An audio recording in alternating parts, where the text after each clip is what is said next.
Welcome to Bloomberg ETF IQ. I'm Scarlet Fu. And I'm Katie Greifeld. And Scarlet, we have a busy 10 days coming up. A lot of event risk, whether it's earnings, the election, and of course the Fed. I am tired already. Let's get to the biggest stories right now in the more than $14 trillion global ETF industry. And as we mentioned, it's a big week for big tech with $20 trillion worth of earnings being reported, including several members of the Magnificent Seven. Boy, setting the stage for potential market momentum, Scarlet. And it's a huge year for elections. More than 70 countries holding votes in 2024. We'll speak with Julie Kane of Democracy Investments about her fund, which shifts capital flows toward democratic countries.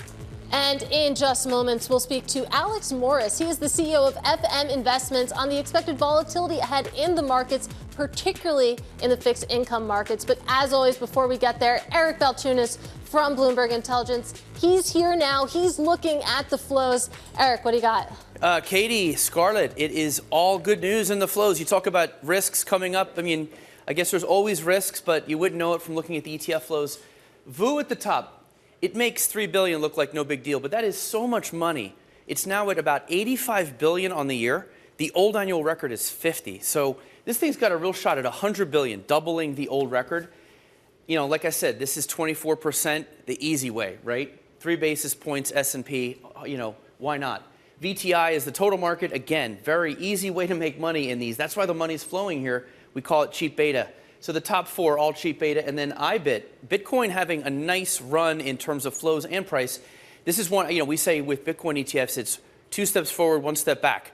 And so we are definitely in the 2 steps forward phase with those. And then AG, interesting bid there. I want to touch on bonds in a minute. Let's look at the outflows first. And you can see here, there are some equity ETFs with some outflows. The Dow, small caps, again, small caps. And then the Qs and HYG, you know, but these numbers, none of them are over 1 billion. So you can see that the inflows totally overwhelm the outflows, which is why we're having such a good year in ETFs, which I'm going to show you more on here. So let's take stock of year to date, right, by asset class. So this is annual flows for ETFs. So here's what we're looking at here. This is total flows this year, 800 billion about. That's the old record in 2021. We're probably going to beat the old record. We'll see. It'll be close. Here's equities. Again, slightly below 2021, but probably have a good shot to get there. But look at fixed income, already the record, right? And that is extraordinary because bonds haven't done that well. Like the AG's up 2 or 3%, treasuries are down. So for bonds to be having their best year is just a really good sign for the ETF structure, Katie, given the returns aren't even that great. Yeah, it's pretty amazing to see that. Of course, record demand and not exactly record performance in the bond market. Let's keep the conversation going now with Alex Morris. He is CEO over at FM Investments. Of course, he has specialized fixed income ETFs. And Alex, it's interesting. You think about where money is flowing in the bond world. And even though you have the Fed beginning their rate cutting campaign, money is still flowing into cash. It's flowing into T-bill still. That is your 3-month Treasury ETF. What's going on? Why are people still clamoring for cash? I think they're clamoring for yield. Still getting 4%, and it's going to be hard to lure people out into the equity markets as a whole when you can still get high 4% from a 3-month T-bill. It seems like, although there's some really attractive numbers being posted, there's still a lot of risk in the market. And folks, I think, like the security of that. And again, it's 3 months. That's not a big time to take a bet. Talk a little bit about how T-bill works, because the structure of it allows people to buy into treasuries but not have to deal with a lot of the other mechanical parts of buying treasuries. Right. So a treasury, like any bond, will eventually expire and mature. 3 months, it's a pretty short time. We do that rolling for you. If you do that on your own, you're going to pay a capital gains tax. You let the ETF do that for you. You get a better execution price. You don't have to think about it, which is usually the easiest part. And we do a pretty good job of eliminating capital gains until you're ready to sell the ETF. Where'd you get this idea? Because the idea of putting one bond in an ETF, it does seem so simple. And here you've got $6 billion. It is hard to come out of the indie world with a new product within like 2 years and have the success. Why wasn't this done already, and what made you think of it? I think that why wasn't it done was it used to be really hard to start an ETF. And then rule changes made that easier about 6 years ago when bonds were in that 0% wasteland. There was choose your flavor of zero. No one wanted to innovate. And now we came about the time when rates were ticking up. And we've been trading bonds for a long time. We know it's hard. Our clients they know it's hard. Someone needed to do this thing to make it easier to get that 1 point on the yield curve. And I think there's the key is it's that point. that rolling keeps you exactly where you expect to be on the yield curve. Okay, I have a theory that bond ETFs, and the reason they're so popular despite their returns, the money keeps flowing in and liquidities, is that there isn't a bond exchange, right? Yeah. So if they had invented a bond exchange, I don't think the bond ETFs would be as big, but it's almost like they're replacing that unmet demand to trade bonds like stocks. I think that's absolutely right. And that's why we wanted that 1 point on the curve, the single bond ETF, was it's hard to do that. I mean, first of all, you got to do a lot of rolling to get that one bit of exposure. There's no real great pricing service. What is the price of your bond is a question that most folks can't answer pretty readily. And it still takes a long time to clear and settle them. We haven't come all that far from about 350 years ago. We just made it a little bit faster and a little bit more complicated.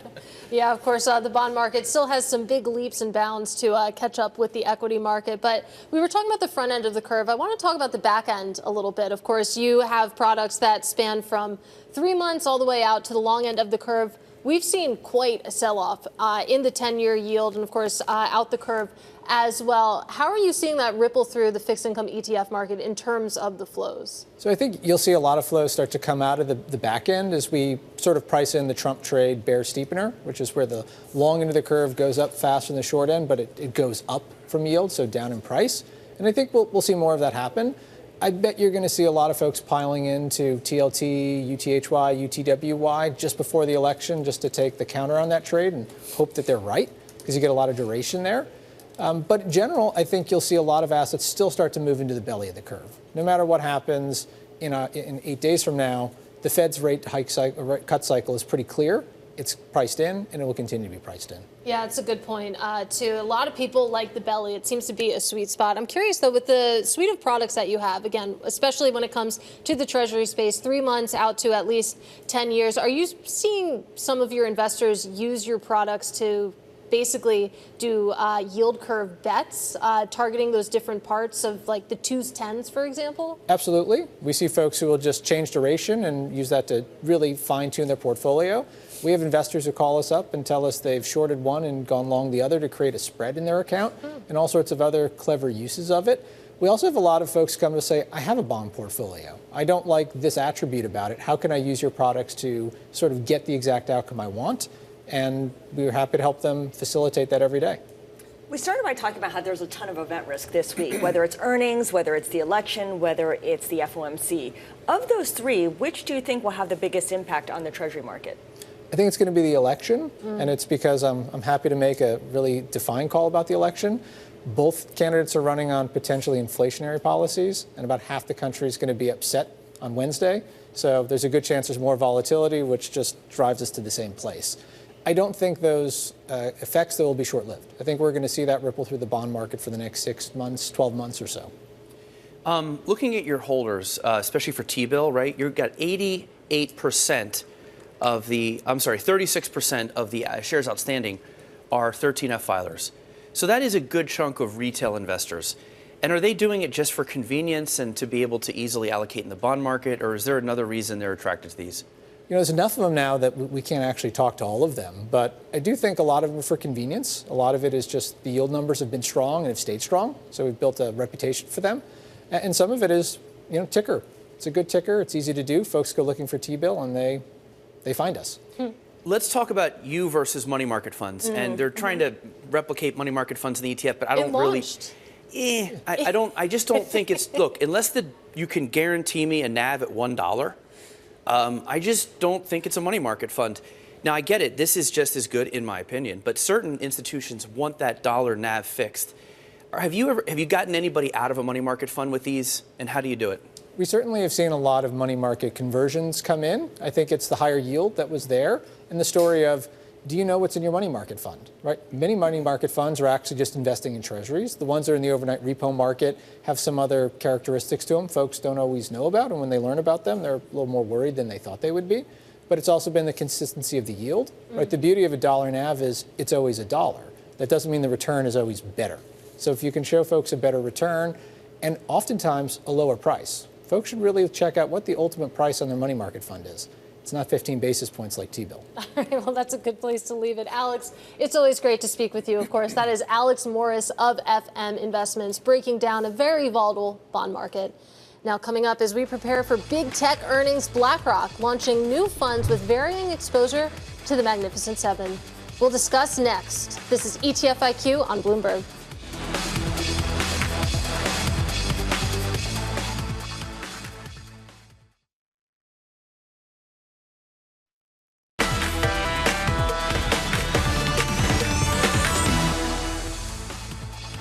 All right, welcome back to Bloomberg ETF IQ. I'm Katie Greifeld. It's time now for the ETF brief, where I walk you through the trends and the stories that caught my eye in the ETF industry. And we start with SPY, of course, this out-of-state street. It is the oldest ETF. It is the biggest ETF by quite a margin. Of course, assets reaching $600 billion in assets. This is the first ETF to reach that milestone, of course, but there's plenty of others, including from Vanguard, that aren't too far behind it. So we'll continue to watch the space, but SPY, $600 billion. Let's also talk about uranium. Of course, it's emerged as a sort of a hot spot in the ETF industry. Of course, we're all excited about nuclear. We're excited about AI. We're excited about data centers. Uranium plays into all of that. And that's why you're seeing assets in these funds just boom. We are now at $6 billion when it comes to uranium ETF assets, growing a lot, but still the absolute level pretty small compared to other commodities. So it'll be interesting to see how these funds fare. And let's talk about some new offerings from BlackRock. These are really interesting. We are all so worried about concentration risk in this market. BlackRock doubling down, at least with some of these funds, of course, launching two that take a look at the largest stocks in the S&P 500 and the NASDAQ 100. And then if you're a little bit worried, Scarlet, of course, you can strip out those influences with those bottom two funds there. Yeah, you want to zero in and then you want to back out completely. So let's stay on this and bring in Bloomberg's Isabel Lee, who's been writing about it. So interesting timing, given that the market rally has broadened out overall and people are less fixated on the Magnificent Seven now than they were maybe, say, a year ago. Less fixated, but the demand is still there. If you see ETF flows when it comes to tech ETFs, it's almost at 30 billion. So that's even 4 times last year. So you see the appetite really grow and grow. And the ChatGPT frenzy started in 2022. So it's still growing. And it comes at an interesting time because we're going to see a big earnings bonanza this week. So if you really want to double down on your bets, you have that. But the interesting for me is Defiance. It has X Magnificent Seven, so just the 493. It's almost funny. The way I look at this is issuers are trying different ways to splice and dice the market. It's like if you want this slice, you get something. If you want that slice, you also get something. I thought that was interesting, too, because, I mean, there's plenty of ways to try to escape the influence of big tech. You could buy the equal weight index, for example. This obviously is a new way to do it. And also BlackRock hedging their bets a little bit. Exactly. And the interesting thing is it all came together. It's the trio of funds. So it's like they're accepting that everyone is different. It's kind of polarized. It's either you talk to portfolio managers who are all in and some are like, no, it's getting too frosty. Valuations are too stretched. So BlackRock is like, here you go. Pick top 20 in the S&P, top 30 in the NASDAQ. Or if you want, here's top 31 to 100 in the NASDAQ. So it's actually really an exciting time. There's really an ETF for everything. But it remains to be seen. I think this is a really big week. We have Alphabet tomorrow and all the other big tech names coming out. I almost didn't recognize the tickers because none of them had I in front of them, Katie. That's true. Like, are they going off brand now here? You know, they have I in the name, but it does feel like BlackRock is backing away from the iShares tag a little bit here. And it's just maybe the ticker shortage. Katie wrote a fun story on it, and the permutations are just not limitless anymore. So it's really a ticker game. Yeah. So when you talk about valuations, though, I mean, that's a big concern here. It's just interesting that instead of saying, here, we have an option for you that looks at some of the cheaper options, it's like, oh, no, let's just lean into the fact that it's expensive and it could get more expensive. Yes, if you want to pile all in, there is that. But I want to bring out a Bloomberg Intelligence average estimate for earnings. It's 19% for this quarter, which is the slowest pace since the start of last year. So the rally is fizzling out. You can't go up forever. But then again, demand is still there. But we have Goldman Sachs saying the rally will indeed broaden out. So maybe people are scaling back and Fed will lower rates. So there's still some juice there. There is that. All right, Bloomberg's Isabel Lee, thank you so much. And of course, still ahead with 8 days to go until the U.S. election. We're going to drill down into a Democratic fund with Julie Kane of Democracy Investments next, looking at elections around the world. And just a reminder that you can listen to Eric and Joel Weber on Trillions. It is their podcast that covers the entire industry. This is ETF IQ on Bloomberg.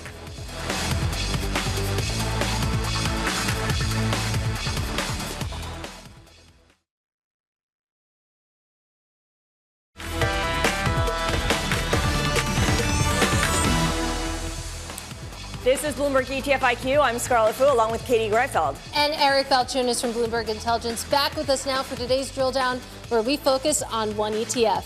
Eric, what do you got?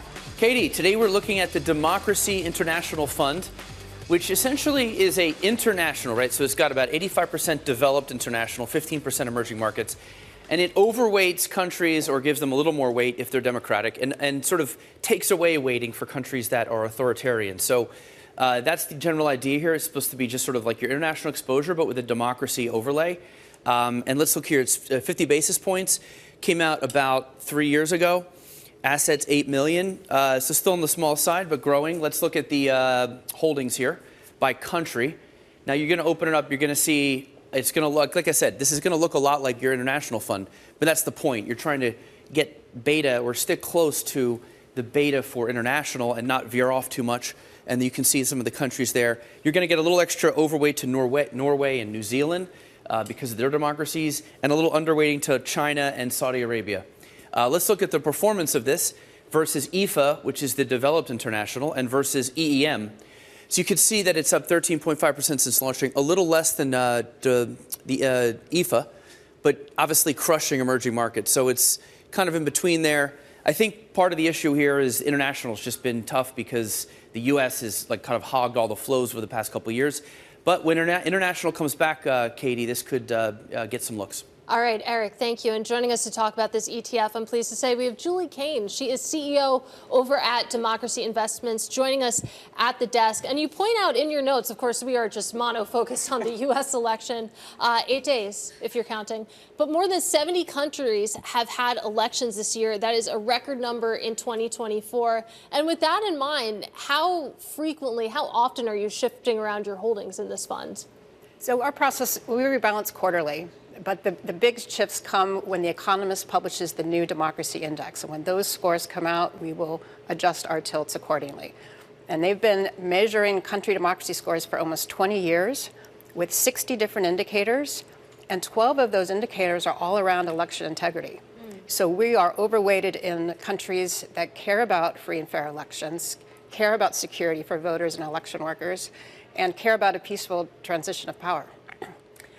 But also, elections create uncertainty, and that uncertainty can last for a long time. Like we're seeing in Japan, for instance, which, of course, has seen the ruling coalition, the LDP, lose its majority, and we're kind of uncertain where things go from now. Yeah. Isn't the big Japan weighting at 16.5% now kind of a significant risk for the fund? Well, we believe in democracy over the long run. You may have noticed that 3 economists just won the Nobel Prize with research around institutions that have election freedoms and rule of law outperform over the long run. We believe Japan will outperform over the long run, and this is a symbol of their democracy. If you look, first of all, Perth Toll of the Freedom has a similar one, but it's just for emerging markets. Yep. And then iShares has this EMX China, which is like billions and billions of dollars. How do you go out and make your case against those two products in particular for this? It's the same kind of a play. I mean, ex-China is only one country, but it's similar. How do you make your case for investors who are in one of those funds? Well, I'm a big fan of freedom, and I would say our strategies are complementary. You could own both. We don't screen any country out because what if they improve? When do you let them back in? So we have a very systematic tilting process that counts for geopolitical risk and the shifting supply chains that we're seeing. I find that really interesting, that way of approaching, how you put together the portfolio. And I mean, with that in mind, have you seen any countries in the last year or so that have made those significant gains, that have come up when it comes to their holdings in this fund? Since we launched 3 years ago, I wouldn't say there have been any dramatic jumps. And sadly, the scores have been going down a little bit every year across the world, and that's what we're seeing this year as well. So that's a state of commentary about how things are going in this world. Taiwan has done well. They just had a great election, and they're worried about security with China, and we're seeing national security issues with other countries as well. Finland, for example, just nominated their PM, who got Finland into NATO. So my other question here is, given the international exposure, how do you manage currency risk? Look at the dollar, for instance, and it's been stuck in a range over the past 2 years, since late 2022. We know countries like China, which I know is not included in the fund, are actively trying to diversify away from dollar hegemony. So we downweight China by 72%. We don't screen any country out. And because we're in 3,000 international securities, the diversification then takes care of most of that. All right, Julie. It's always great to speak with you. Of course, a really fascinating way of approaching this issue. Great to have some time with you. That is Julie Kane of Democracy Investments. A quick programming note, because of the special U.S. election coverage, we'll be back on November 11th. Of course, I don't know if we've mentioned it. The election is 8 days away. Did you guys hear that? Yeah, no, I've heard something about it. Yeah. I'm just starting to tune in now, though. Eric, because you've been in ETFs forever, I mean, do you typically see flows, short-term flows, around the election? What does it look like? Not the Vanguard people. You can see they don't care. No. They're unbothered. But yeah, you'll see some stuff probably around the Treasury market, like TLT's a good one to watch, or maybe the VIX. Like some people might hedge right before. You know, that makes some sense, I guess. But those would be very, very niche. Most people, they've seen so much in the past 15 years, and they just invest through it now. They're just plowing ahead. Yeah. Just plowing ahead, yeah. And of course, we've seen that plow of money come into the ETF space. So I don't know. We'll see if that makes a dent in the ETF market. But of course, you can read about this drill down, plus the latest in the ETF industry, when you subscribe to my weekly ETF IQ newsletter. But that does it for us for now. This was Bloomberg ETF IQ. I'm Katie Greifeld, along with Scarlet and Eric Balchunas. We'll see you on November 11th. This is Bloomberg.